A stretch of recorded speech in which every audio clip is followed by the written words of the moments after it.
বগা মানুহ, এইটো কলা মানুহ। আমি দেহটো চাই মাত্ৰ চিনি পাবৰ কাৰণে দেহটো সৃষ্টি কৰিছে ভগৱানে। দেহটো আত্মা নহয়, কিন্তু মনত ৰাখিব, আমাৰ প্ৰত্যেকৰে নাম এটা এটা দি থৈছে ভগৱানে, বা আমাৰ সমাজে বা আমাৰ পিতৃ মাতৃয়ে। কিয় দিছে? এজন দাৰ্শনিক পণ্ডিতে কৈছে, name is a kind of face whereby one is known। নামটো কেৱল চিনি পাবৰ কাৰণে দিছে। আমি নামটো চাই কওঁ, এওঁ যাদৱ, এওঁ মাধৱ, এওঁ কল্পনা, এওঁ মিনতী, এওঁ প্ৰতিভা। আমি নামটো চাই কওঁ। নামটো আত্মা নহয়, দেহটো আত্মা নহয়। যিদিনাখন আমাৰ দেহৰ পৰা আত্মা ওলাই যাব, সেইদিনা আপোনাৰ এই 24 তত্ত্ব দেখা দেহটো কাষ্ঠ যেনেকৈ থাকিবে ক মাটিটো পৰিয়া, হেন দেহ আপোনাৰো গোলাকী লাগিয়া। আমি দেহকে আত্মা বুলি তাতে ভাবিব লগা নহয়। আজি আমাৰ সমাজত বহুতে দেহ ধৰ্মকে ধৰ্ম বুলি ভাবে। দেখিবলৈ বগা চগা ধুনীয়া হলে কিছুমান মানুহে কলা মানুহৰ ফালে ঘূৰিয়ে নাচায়, মাতিবলৈকে মন নকৰে। তেনেকুৱা স্বভাৱ আছে যদি এৰিব দেই। কাৰণ সুন্দৰতাটো আপোনাৰ সাধনাৰ বস্তু। আপুনি পূৰ্ব জন্মতে ভগৱানক, মোক এজনী ধুনীয়া বগা চগা গাভৰু ছোৱালী কৰি ডেকা ল'ৰা এজন সুন্দৰ মানুহ এগৰাকী সুন্দৰ মাইকী মানুহ কৰি জন্ম দিবৰ কাৰণে আপুনি পূৰ্বতে সাধনা কৰিছিল কাৰণে এই জন্মত আপোনাক সুন্দৰ কৰি পঠিয়াইছে। কিন্তু সুন্দৰক বান্দৰ কৰিবলৈ ভগৱানৰ বেছি সময় নালাগে, যদি আপুনি সুন্দৰক লৈ গৰ্ব অনুভৱ কৰে। আপুনি মইতো দূৰৰ কথা।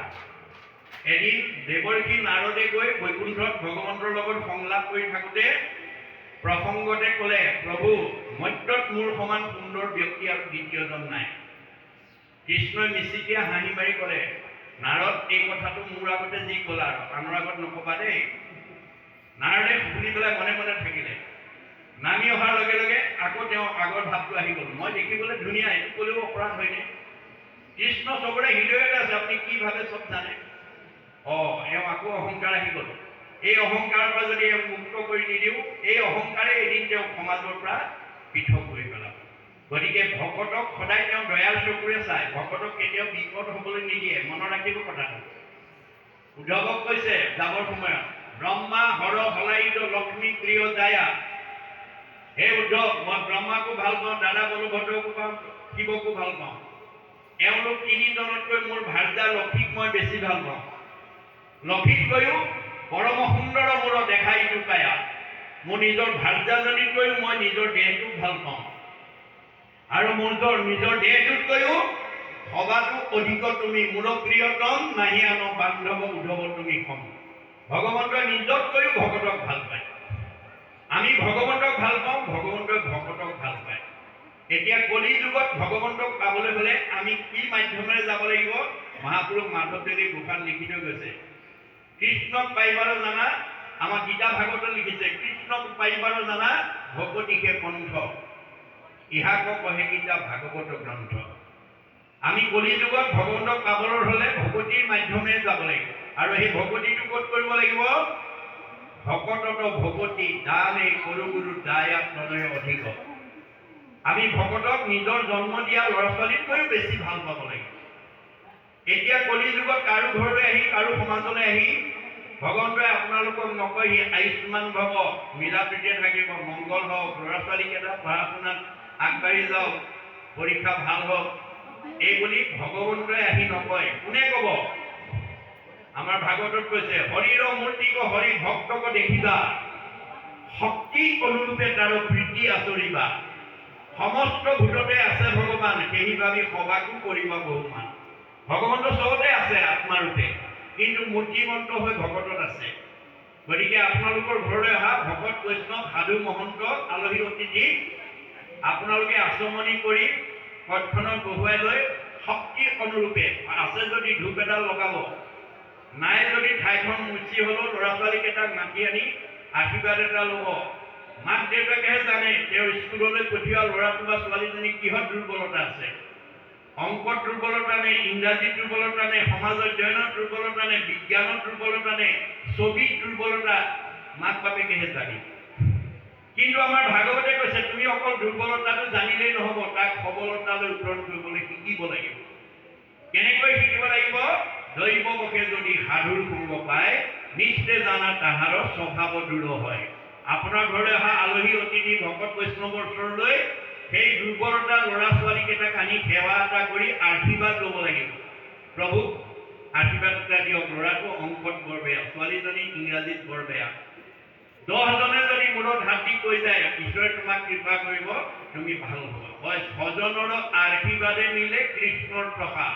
মনত ৰাখিব, ভকতে আশীৰ্বাদ দিলেহে ভগৱন্তই আপোনাক কৃপা কৰিব।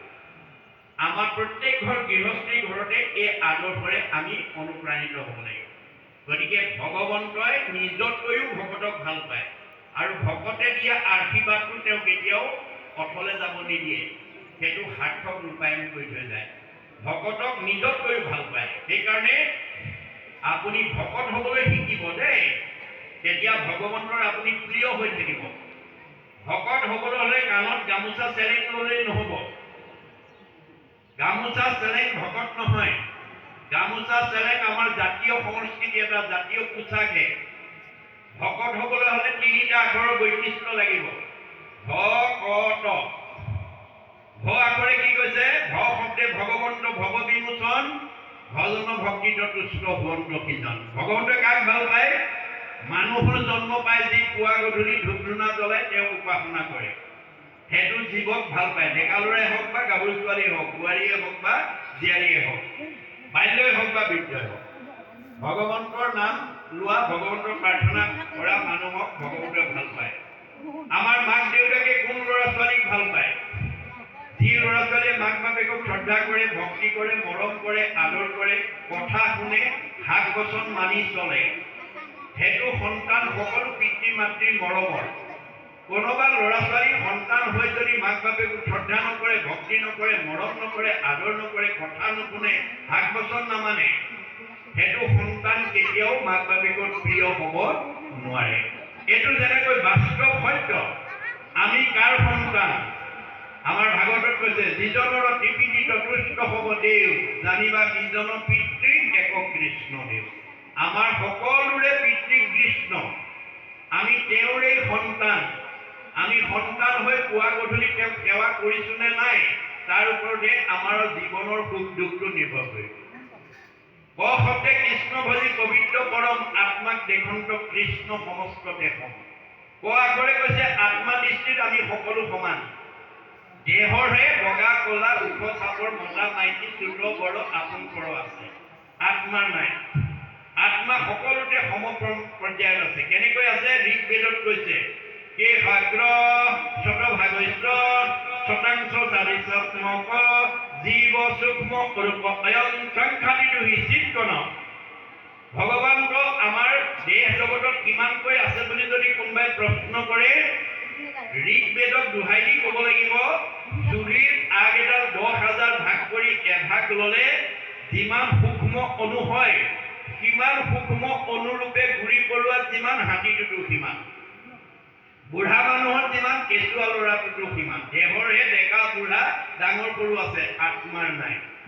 এই তথ্য জানি যিখন ঘৰৰ শাহুৱেকে বোৱাৰীয়েকক আত্মতত্ত্ব উপলব্ধি কৰি নিজৰ ছোৱালী বুলি ভাবিবলৈ শিকিব, যিখন ঘৰৰ বোৱাৰীয়েকে ক আখৰৰ তত্ত্ব বুজি শাহুৱেকক নিজৰ মাতৃ বুলি ভাবিবলৈ শিকিব, সেইখন ঘৰত শাহু বোৱাৰীৰ মাজত কেতিয়াও মনোমালিন্য হ'ব নোৱাৰে। যিখন ঘৰৰ শাহুৱেকে দেহ ধৰ্ম লৈ বোৱাৰীয়েকক এওঁ আমুকৰ জীয়েক বুলিহে ভাবিব, আৰু যিখন ঘৰৰ বোৱাৰীয়েকে শাহুৱেকক দেহ দৃষ্টিত এওঁ আমুকৰ মাত বুলিহে ভাবিব, নিজৰ মাতৃ বুলি নাভাবে, সেইখন ঘৰত কেতিয়াও মনোমালিন্যৰ পৰা মুক্ত হ'ব নোৱাৰিব। গতিকে শাহু বোৱাৰী দুয়োগৰাকীয়ে ক আখৰৰ তত্ত্ব বুজিব লাগিব, আধ্যাত্মিক জ্ঞান থাকিব লাগিব।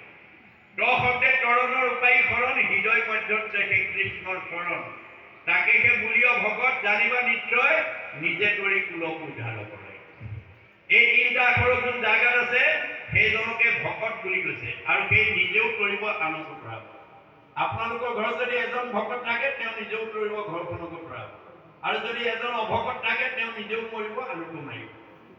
এই কথা আমি ভাগৱতৰ পৰা বুটলি ল'ব লাগিব। অৰ্জুনে তাতে ক্ষান্ত থকা নাই, আৰু জানিব বিচাৰিছে। অৰ্জুনে বোলন্ত প্ৰভু, অৰ্জুনে বোলন্ত প্ৰভু শুনাধনঞ্জয়, ভকতৰ কৃতি গুণ অৰ্জুনে বুলন্দ প্ৰভু শুনা নাৰায়ণ ভকতৰ কি কি গুণ অতি প্ৰয়োজন যে তিনিটা আখৰ বাদেও আৰু ভকতৰ কি প্ৰয়োজনীয় গুণ থাকিব লাগে কৃষ্ণ হাঁহি পেলাই কৈছে কৃষ্ণই বোলে সুখা শুনা তুমি সখা ধনঞ্জয় ভকতৰ যি যি গুণ থাকিবে লাগয় ভকতৰ আৰু কি কি গুণ থাকিব লাগে তুমি শুনা ক্ষমাশীল সমদম ইন্দ্ৰিয় সংযম এই পঞ্চতত্ব ভকতৰ আশ্ৰয় নিয়ম এই পাঁচটা নিয়ম থাকিব লাগিব দেই ক্ষমাশীল সম দম ইন্দ্ৰিয় সংযম ক্ষমাগুণ থাকিব লাগিব সাৱলীলভাৱে কথা ক'ব পাৰিব লাগিব সঁচা কথা ক'লেও গৰ্ব কৰি ক'লে মানি নল'ব গতিকে আপুনি কথাবিলাক সাৱলীলভাৱে ক'ব জনা গুণ থাকিব লাগিব ভকতৰ আৰু ঈশ্বৰ সাৰ বাকীবিলাক অসাৰ এই সমগুণটো থাকিব লাগিব দম গুণ উদ্ধৱক যাবৰ সময়ত কৈছে কৰ্ণে শুনা কৃষ্ণ কথা মুখে বোলা ৰাম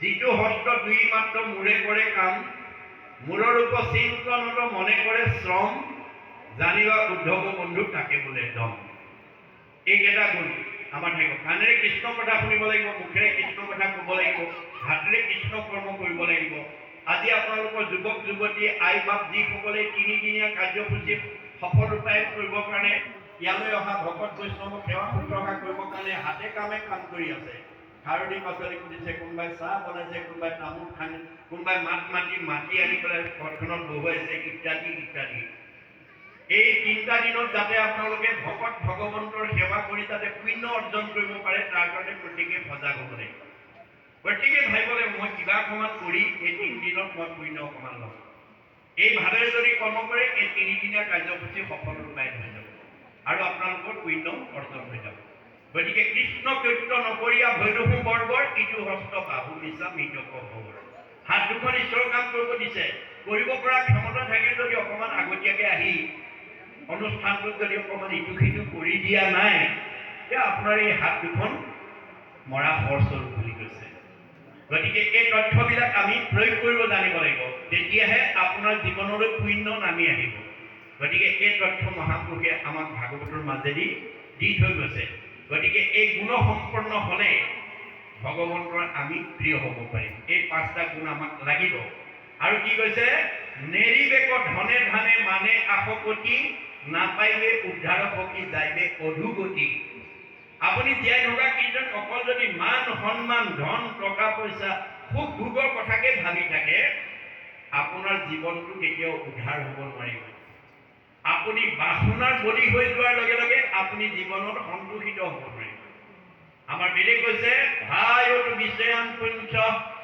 সংগস্তেষু প্ৰজায়তে সংজায়তে কাম কামাত ক্ৰোধ অভিজায়তে ক্ৰোধাৎ ভৱতি সন্মোহ সন্মোহাৎ স্মৃতি বিভ্ৰম স্মৃতি ভংসাৎ বুদ্ধিনাশাৎ বুদ্ধিনাশাৎ প্ৰণয়স্যতি আপোনাৰ মনটো যদি কামনা আৰু বাসনাৰ বলি হৈ যায় আপোনাক একো বস্তুৰে জোৰা নমৰা হ'ব যত দিব্য ঘৰ বাৰী বস্ত্ৰ অলংকাৰ সবেও নুপুৰে মন এক লোভিয়াৰ যাৰ মনটো লোভৰ বলি হৈ যাব তাক একো বস্তুৱে জোৰা নমৰে সি সদায় অসন্তুষ্ট হৈ থাকিব অসন্তুষ্ট প্ৰাণীৰ নখন্দে মনৰ দুখ তলুইকৰ লক্ষ্মী পাইলে নাহি তাৰ সুখ অসন্তোষীয়া মানুহক তলুইকৰ সম্পত্তিও সন্তুষ্ট দিব নোৱাৰে এতিয়া উপায় কি হ'ব আমাক ভাগৱতে উপায় দিছে কি বুলি যেহি পাৱে তাতে মহাতুষ্ট হুৱে মন তেৱেহে বিপ্ৰৰ তেজ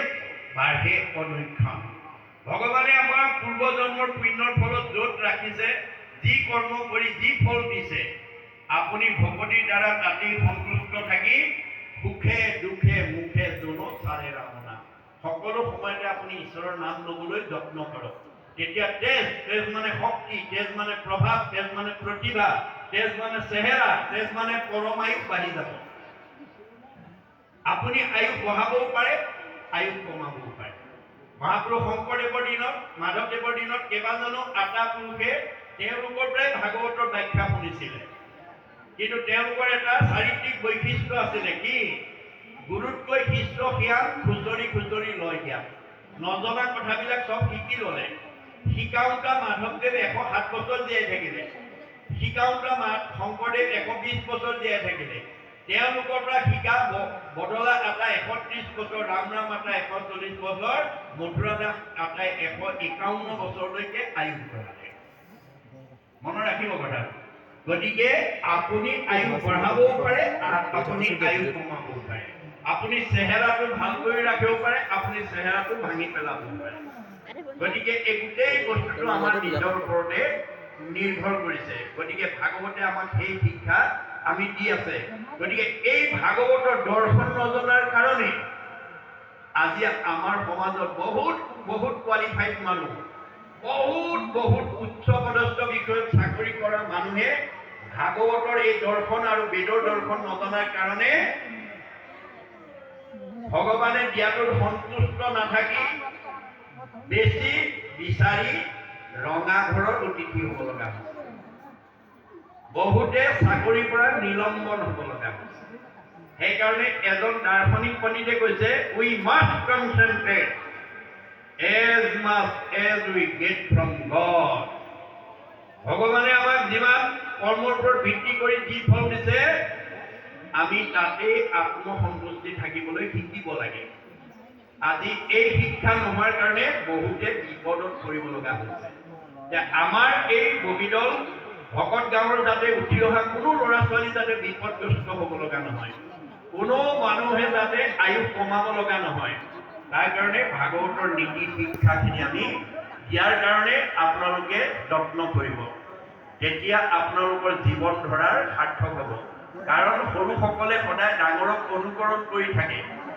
আপোনালোকে ডাঙৰসকলে যি আদৰ্শ দেখুৱাব, সৰুসকলে সেইটোৱেই ধৰ্ম বুলি আচৰণ কৰিব। জ্যেষ্ঠজনে কৰে যদি গৰিহিত কৰ্ম, অন্যে ভাবে তাকো সেহি মহাধৰ্ম।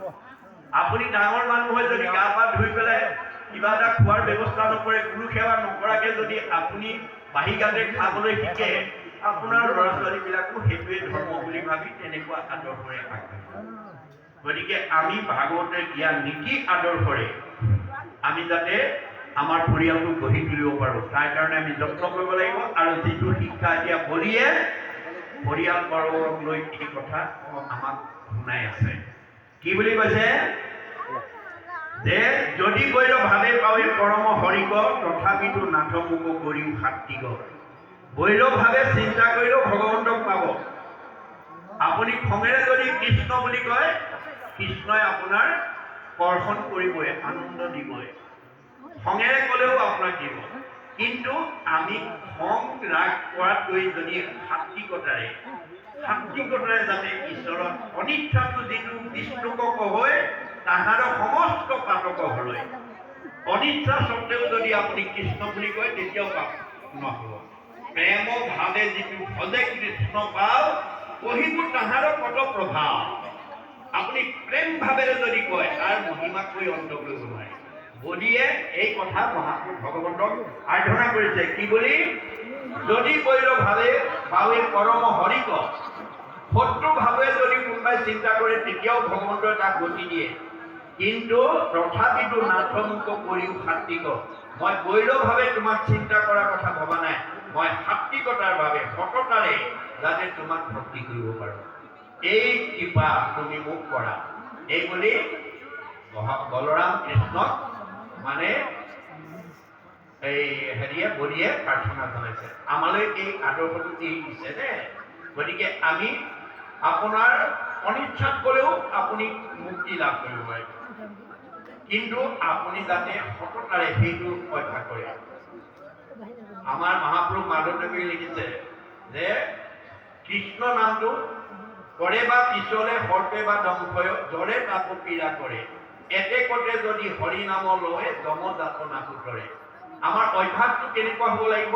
কিনকিনীয়া বৰষুণ দি আছে, আপুনি গাঁৱলীয়া পিছল ৰাস্তা আদি গৈ আছে, হঠাতে ভৰিখন পিছল খালে, হঠাতে উজুতি খালে, আপুনি কৃষ্ণ বুলি কোৱাৰ অভ্যাসটো কৰিব লাগিব। পৰে বা পিছলে সৰ্বে বাদন কয় জৰে তাপ পীড়া কৰে এতে কতে যদি হৰি নাম লয় জমজাত নাকুতৰে। সকলো সময়তে আমাৰ যাতে কৃষ্ণ নামটো মুখত আহে। এতিয়া আমাৰ এই অভ্যাসটো নোহোৱাৰ কাৰণে বহুত মানুহ হঠাতে পিছল খালে, হঠাতে উজনি খালে গণ্ডগোলীয়া শব্দ আহিলে। সেই গণ্ডগোলীয়া শব্দটো ঠাইত কৃষ্ণ বুলি ক'বলৈ আমি অভ্যাস কৰিব লাগিব। এজন দাৰ্শনিক পণ্ডিতে কৈছে, you have to keep the practice of remembrance, নাম স্মৰণ every day, every hour, rather every second. 24 ঘণ্টাত 1 ছেকেণ্ড হ'লেও আমি দৈনন্দিন জীৱনত যাতে ঈশ্বৰৰ নামটো ল'বলৈ অভ্যাস কৰিব লাগে। When a strong habit is formed by unceasing practice throughout the period of life, then it would be easy to remember God any time of the day. এই ধৰণে অভ্যাস কৰি থাকোঁতে থাকোঁতে যেতিয়া এটা সবল অভ্যাসত ৰূপান্তৰ হৈ যাব, আমি মৰিবৰ সময়ত অজামিলৰ দৰে নাৰায়ণ নামটো আমাৰ অনিচ্ছাতে অনায়াসে আহি যায়। অজামিলে 10 নম্বৰ ল'ৰাটো নাৰায়ণ ৰাখিছিলে, ভগৱানৰ নাম বুলি নাজানে, কিন্তু খাওঁতে শুওঁতে উঠোতে লওঁতে আহ নাৰায়ণ, খা নাৰায়ণ, যা নাৰায়ণ, কৰ নাৰায়ণ, কৰ নাৰায়ণ, নাৰায়ণ নাৰায়ণ কওঁতে কওঁতে জানিবা নাজানি কৰে নামৰ কীৰ্তন তথাপিও পাপত বিনাশে কৰে। গতিকে নজনাকে গোটেইকৰ নামটোকে নাৰায়ণ বুলি কৈ থাকোঁতে তেওঁ পাপৰ পৰা মুক্ত হ'ল আৰু মৰাৰ সময়ত যমদূতে আহি মহাপাপী বুলি যমৰ নিৰ্দেশনাত বান্ধি লৈছিল যদিও আইষ নাৰায়ণ বুলি এইকেইটা কোনে মানিছে বুলি কোৱাৰ লগে লগে 4 বিষ্ণুৰ দূতে আহি পেলাই তেওঁক উদ্ধাৰ কৰিছে। এই তথ্যবিলাক আমাক ভাগৱতৰ মাজেদি দি আছে। আমি ল'ৰা ছোৱালীক সদায় যাতে